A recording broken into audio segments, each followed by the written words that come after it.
Hello again, everybody. This is Lynette with the Skin Candy. Thank you so much for joining me again today on another one of our Soapy Time adventures.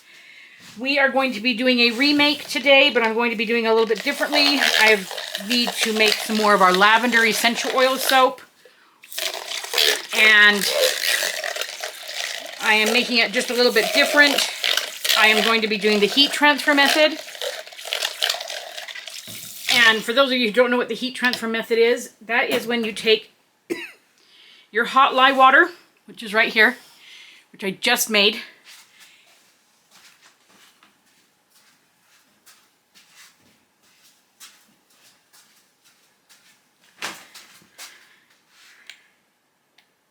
So it's 176 degrees right now. And then you pour it into your hard butters and oils.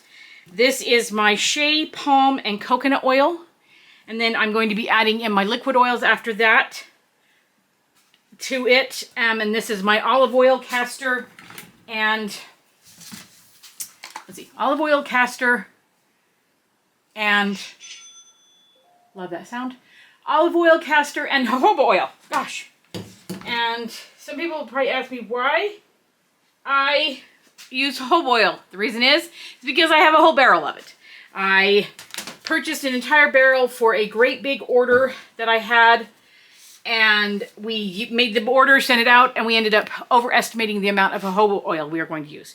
So I have about a quarter of a 50-gallon drum of jojoba oil sitting there, and I need to get it used. So I am going to move kind of quick on this. I have never done the heat transfer method with this. This is lavender essential oil from New Directions Aromatics, and to it I have added my kaolin clay.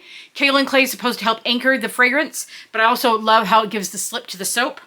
I'm going to be doing grape knee-high from Mad Micah's as my purple, and then Snow White as my white. And I've got a lot of it there. I'm not going to use it all because I'm going to be making another batch of soap with the leftovers. I'm actually going to be adding coconut powder to this. I've got this right here, but the last time I did it, it left some chunks.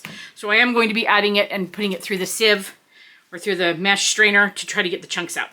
So I think we're ready to go. We're going to be doing it in our 5-pound slab mold, or 5-pound mold. So I'm just going to go ahead and get started. So without further ado, let's get soaping.